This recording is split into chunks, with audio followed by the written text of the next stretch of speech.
I have someone who needs me. Haven't I provided for you enough? I need you to write me a divorce agreement with these terms.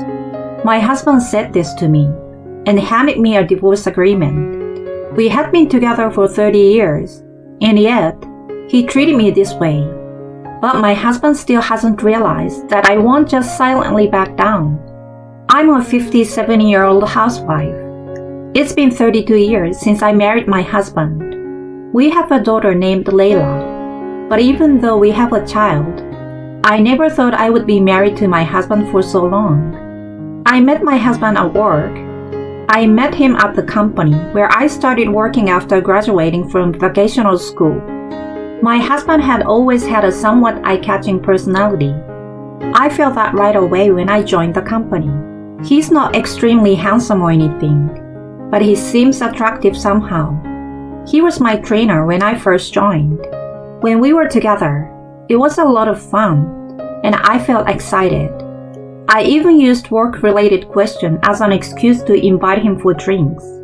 That's how we gradually got closer, and he confessed his feelings to me, and we started dating. I was thrilled to be dating the person I admired. And from there, we dated for about 3 years. We even lived together, and I thought we could continue like this forever. Then he proposed, and we decided to get married. Our relationship had been smooth sailing, so there were no issues. When you date for such a long time, you naturally get to know each other's families.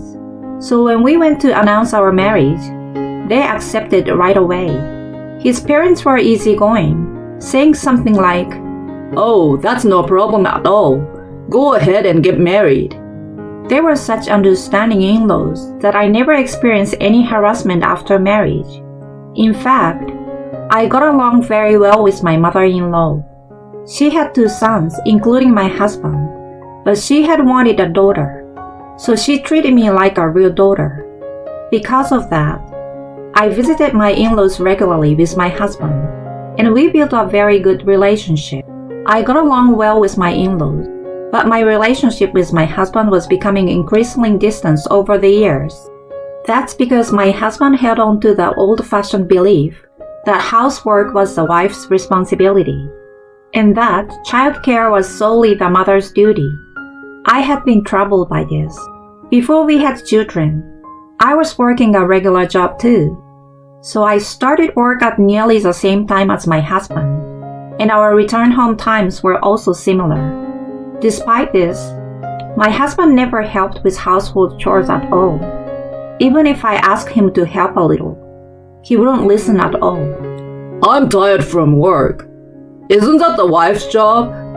He started saying such things suddenly after we got married, and I was taken aback. During our dating days, he was a gentleman who treated me kindly. So why did he change so suddenly? Well, maybe this is his true nature. Perhaps he concealed his true self when we were dating, believing that once we were married, he didn't need to provide anymore. I suppose that's what it's all about. I was quite shocked, but when we just got married, so I couldn't consider divorce right away. And I didn't want to part with my in-laws, with whom I had a good relationship. And at the time, the disillusioned part was just more noticeable. It wasn't that everything was completely wrong. On weekends, he would take me on drives, suggest going on trips together as a couple, and genuinely try to make time for us as husband and wife. The main issue was that he left all the housework to me. Well, that was the worst part. But I decided I couldn't expect a perfect marriage from the start. So I tried to accommodate him. I managed to balance work and household chores without overexerting myself. Fortunately, he never complained when I made pre-prepared meals, so that helped. With that, I thought we could somehow make our married life work, and I lived each day with that mindset. Then, around 3 years after we got married, I became pregnant with our daughter. It was my first pregnancy, so there were many things I wasn't sure about. But with the support of my mother-in-law and others, I had a safe childbirth, and we named our daughter Layla. Layla was incredibly cute, like an angel. My husband was also very happy when he saw Layla for the first time. However, my husband wasn't cooperative when it came to childcare. "Oh, can you change the diaper for a moment? I'm using the stove right now and can't let go." Huh? I don't want to. It's smelly, and I don't really know how to do it. You are the mother. You should take responsibility. But reluctantly, I paused my cooking and changed our daughter's diaper. However, our daughter started crying loudly, so I had to comfort her for a while. As a result, about 15 minutes had passed since I interrupted my cooking. The dish I had paused was still in the middle of preparation, so even if I resumed, it wouldn't turn out quite as I had intended. My husband complained about dinner being late. I've thought so many times, if that's the case, then you should have changed the diaper yourself. Again, it seemed like my husband didn't like that I prioritized our daughter. Hey, haven't you cleaned the bath yet? "Oh, I'm sorry. I haven't done it yet because I was fretting about Layla." What's the matter? I wanted to take a bath since I sweated a lot. "Well, you should have cleaned it yourself." What did you say? That's all your job as a wife, isn't it? Are you sure you even know how to clean the bath properly? Don't make fun of me. I can clean the bathroom too, you know. In this way, my husband would often pick arguments. However, he didn't actually know how to clean the bath, and he stood there frozen, not knowing what to do in the bathroom. "Oh, maybe you really can't do it." When I laughed like that, my husband looked frustrated. Of course, I can't do something I haven't been told. "That's why I told you to do it. So are you willing to make an effort to learn?" It's pointless to keep telling someone who has no intention to learn, isn't it? Well, it seems that my husband finally realized he had made an unfair statement. Well, my bad. But please don't neglect the household chores. After saying this, my husband returned to his room. After that, he never actually did the chores himself, but it seemed like the frequency of his complaints decreased. Later on, our daughter continued to grow and eventually started walking and speaking. I was so happy when she ran up to me and said, "Mommy." She was so sweet and loving that I swore to protect her for the rest of my life. My husband used to be affectionate toward our daughter when she was younger, and I think he had some interest in parenting. In reality, most of the actual care was left to me. As our daughter continued to grow, she progressed through kindergarten and elementary school. She enjoyed her days and would tell me about her experiences at school. I had quit my job after giving birth, so I had spent a lot of time with her, making it easy for us to communicate.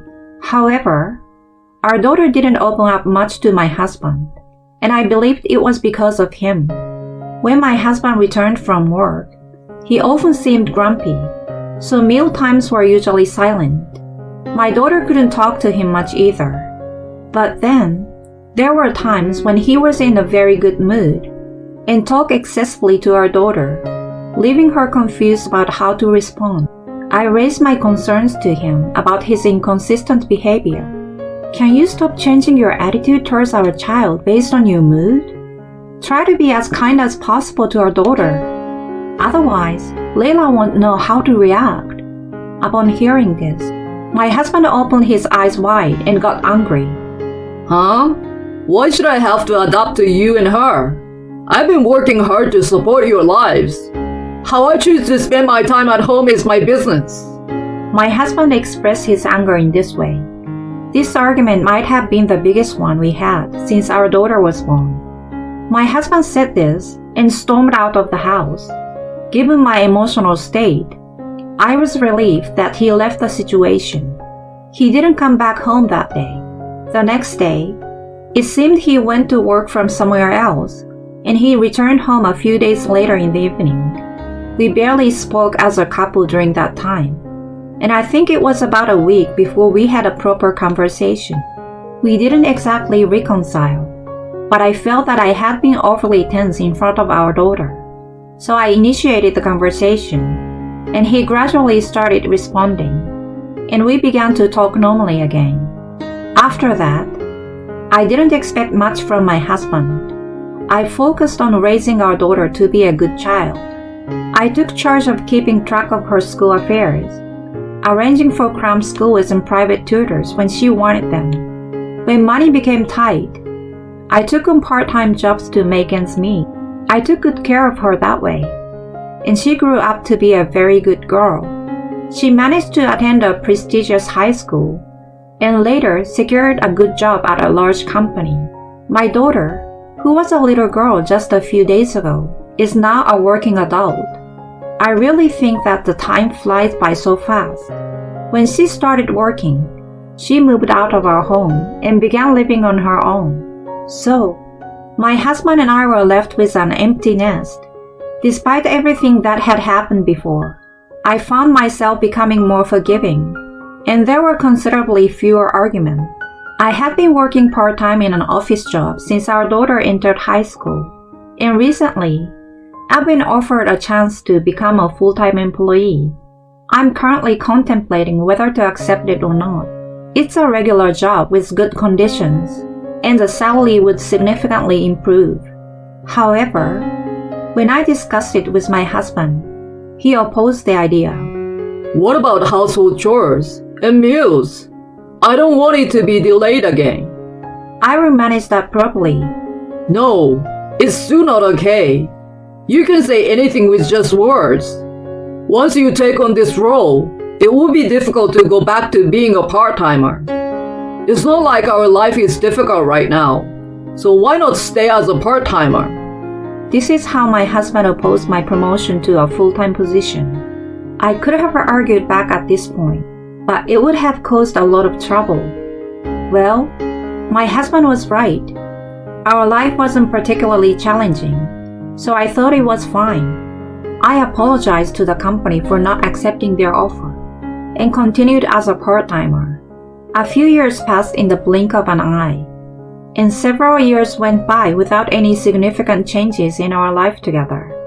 We continued with the same routine day in and day out. In the midst of this, our daughter announced that she was getting married.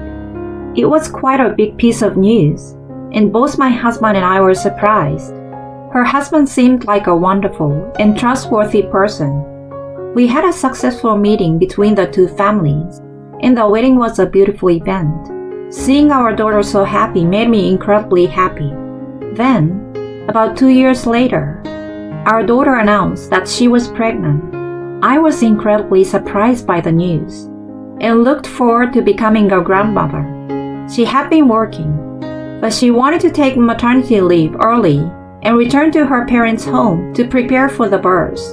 However, when my husband heard this, his expression darkened slightly. Is it okay for your husband to handle household chores and such? Oh, it's perfectly fine. We both worked and shared household duties when we were living together. He can manage life on his own without any problems. I see. I felt like my husband was somewhat opposed to the idea of our daughter coming back home. Is there something wrong? Huh? What do you mean? Well, it just feels like you're opposing her decision to come back home for the childbirth. No, it's not like that. My husband was clearly flustered. In times like this, my husband is hiding something. It seems our daughter noticed it too. Is there something wrong? I've told you there's nothing. Stop insisting. My husband's expression turned sour. Fine. Do whatever you want, including giving birth at your parents' place. Eventually, he said this in a resigned manner. Whenever my husband's mood soured, he would react like this. But at this point, neither I nor my daughter cared. Responding to him every time was exhausting, so our daughter quickly packed her belongings and temporarily moved back to our house. During that time, I spent leisurely days cooking with her. In the midst of this, My daughter asked me about something. Did Dad use hair products and stuff? Huh? I noticed there are various items added to Dad's shelf in the bathroom, like these wipes to wipe off sweat. I've never seen him use anything like this before. Now that you mention it, you're right. I hadn't noticed until my daughter pointed out. I guess I was indifferent to it. Then, I thought that maybe the reason my husband didn't want our daughter to live with him was related to this. Maybe he's hiding something. Could it be that he didn't want you to find out about it, which is why he was hesitant about your return for the childbirth? It seems like it definitely related to women. Men, who aren't usually concerned about fashion and grooming, suddenly starting to care usually means something is up. Huh? But he's almost 60 now. Well, there are women who are interested in much older men, and with financial stability.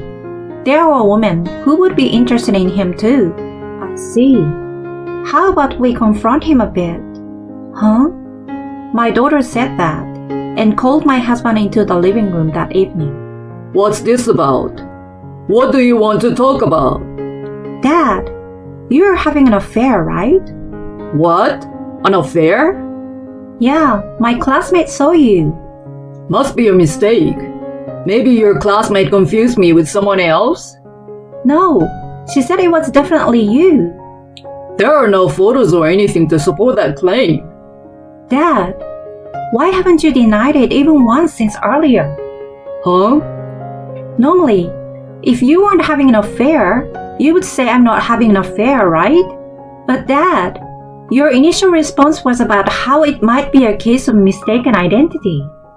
That sounds like you're having an affair, but want to make sure it's not discovered. That's what that response suggests, right? That's just a stretch. I think it might be better to confess now while you have the chance. It might result in lower settlement fees, don't you think? When my daughter said that, my husband confessed. I have someone who needs me. I was surprised by his words. Wait, are you admitting it? Yeah, I'm having an affair, but we truly love each other. Dad, that's terrible. Betraying mom like this. My husband looked annoyed and said to me, I've provided enough for you. I will pay alimony and property division. It adds up to about $53,000. Please write the divorce agreement with these terms. He said this and handed me a divorce agreement. I don't know when he prepared it. I guess he had it in his bag the whole time. Despite being together for 30 years, was he willing to treat me this way? But he still hadn't realized that I wouldn't just silently accept this. Fine, I will agree to the divorce. Is that so? Good. With this, I can be with her without any worries. To be honest, being with you, except for doing household chores, has been tiresome. I'm going to have fun with a younger woman in this house, so get out of here soon. My husband had a triumphant look on his face as he laughed. It seemed like he had completely forgotten about the incident, but that was better. I quickly wrote up the divorce agreement and submitted it. My husband went to his affair partner's place for a while and waited for us to move out. I immediately changed the locks on the house. About a week later, the intercom at home rang multiple times. Hello? Who is it? It's me. What the hell are you doing? Oh, is this a sales visit or some kind of prank? Please stop this. Don't mess with me. It's me. My husband was shouting angrily through the intercom. Beside him, there was a young woman. Why did you change the locks without permission and occupy the place? Get out of my house! My husband yelled like that. I calmly responded, You seem to have forgotten, but this house is in my name. Huh? Isn't this a house I inherited from my father when he passed away? How could you mistake it for your house? It seemed like he suddenly remembered, and his face turned pale. What the hell is going on? You told me you own a house in a prime location in New York. We got married and now you're telling me this is fraud. I'm breaking up with you, just an old man. The woman he was having an affair with said that angrily and left the scene. She had committed adultery herself, yet she was acting selfishly. Well, considering she got into such a relationship with a man about 40 years her senior, and even married him for money, she must have taken quite a hit. It's likely to become a dark chapter in her life. The husband, who was left behind, approached me, seeking help, feeling quite isolated. Come on, let me in. What? Why should I let a complete stranger into my house? We were still a couple, right? We are divorced now, so you're practically a stranger. But we are parents to the same child, so we are still family, right? Dad, please stop. I don't consider you my father anymore.